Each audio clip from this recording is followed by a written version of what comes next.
Alors, et si on regardait de plus près comment une agence de marketing digital s'y prend concrètement? Aujourd'hui, on va décortiquer la proposition de Sunshine Corp 24, une agence basée à Brazzaville. L'idée, c'est de comprendre leur blueprint, leur méthode pour faire décoller une entreprise sur Internet. Bon, voilà, on entre direct dans le vif du sujet. C'est la question que se pose, je pense, tout entrepreneur qui se lance aujourd'hui. Comment on fait pour exister en ligne quand on part de rien du tout? C'est vraiment le premier gros défi, et c'est justement le problème que cette agence promet de résoudre. Et c'est là justement qu'on va se pencher sur notre cas d'étude. On va voir comment cette agence a été pensée spécifiquement pour les entrepreneurs. Alors, qui sont-ils? Sunshine Corp 24, une agence de communication et de marketing digital, donc basée à Brazzaville, en République du Congo. Leur mission, elle est super claire. Ils sont là pour les PME et les entrepreneurs. Le fait de viser une cible aussi précise, c'est souvent un bon signe, ça montre qu'ils savent à qui ils parlent. D'accord, alors par où est-ce qu'on commence quand on veut construire une présence en ligne? Pour eux, la réponse est évidente. La toute première étape, la fondation de tout le reste, c'est de forger une identité de marque forte. Et ce que je trouve vraiment intéressant dans leur approche, c'est la logique. C'est implacable. Regardez, tout part du logo. Un logo unique. À partir de là, on crée une charte graphique complète. Et c'est cette charte qui va ensuite guider toute la stratégie de branding. C'est un peu comme des dominos. Chaque étape entraîne la suivante. C'est propre, c'est carré. Ok, une fois que la marque a un visage, une identité bien définie, eh bien, il faut lui construire une maison. Ou plutôt des maisons. C'est l'étape où on bâtit la présence digitale, les lieux où la marque va vivre sur Internet. Et là, leur distinction est hyper importante. D'un côté, le site web. Ils appellent ça la vitrine numérique. Pensez-y comme le magasin principal, le QG officiel. Et de l'autre, les réseaux sociaux. Ça, c'est le pôle communautaire. C'est la place du village, là où on discute, on échange.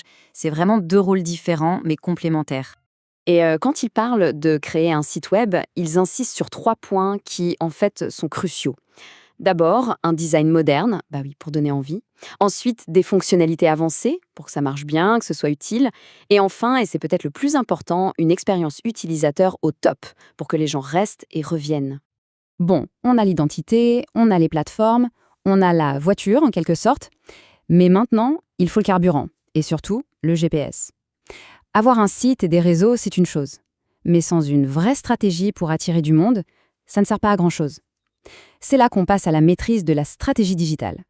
Et leur stratégie, elle tient sur 4 piliers. C'est très logique, encore une fois. 1. On analyse le marché, pour comprendre le terrain de jeu. 2. On établit un plan de com, pour savoir quel message on veut faire passer. 3. On fait de la pub ciblée, pour s'assurer que le message arrive aux bonnes oreilles. Et 4. Super important, on suit les performances, parce que si on ne mesure pas, on navigue à l'aveugle. Je parlais de carburant tout à l'heure, eh bien le voilà. Le carburant de toute cette machine, c'est le contenu. Et pas n'importe lequel, un contenu engageant. C'est ce qui va vraiment faire la différence. Et ce fameux contenu, ils le produisent sous 3 formes principales. On a la rédaction d'articles, pour le fond, pour captiver avec le texte. On a les visuels attractifs, parce qu'une bonne image, ça arrête le regard immédiatement. Et enfin, les vidéos percutantes, pour créer l'événement, faire le buzz.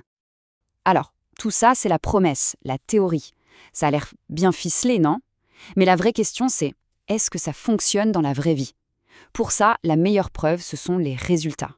C'est le moment de la transformation. Prenons le témoignage d'Emmanuelle Marie. Le mot qu'elle utilise est fort, transformation. Elle ne dit pas amélioration, non, elle parle bien d'une transformation complète de sa présence en ligne. C'est un vrai avant-après. Ensuite, on a David Yebas. Lui, il met le doigt sur 2 aspects clés. Une approche qui est à la fois créative et efficace. C'est souvent difficile d'avoir les deux. Et le résultat, il est concret, sa visibilité digitale a été boostée. Le mot est lâché. Et enfin, Lumingo Jordi. Son témoignage ajoute une couche supplémentaire, plus humaine. Il ne parle pas que de chiffres ou de visibilité, il parle d'une expérience enrichissante. Ça veut dire qu'au-delà du service, il y a eu une vraie relation, un partenariat. Donc si on devait résumer leur proposition de valeur, leur pourquoi nous, ça tiendrait en 3 points. 1. L'accompagnement personnalisé.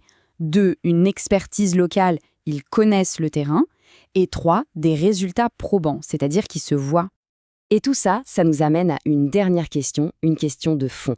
Aujourd'hui, on est dans un monde ultra connecté, on peut bosser avec quelqu'un à l'autre bout de la planète, alors à quel point une expertise locale, une connaissance intime du terrain, est-elle encore vitale pour réussir sa transformation digitale? C'est une bonne question pour conclure.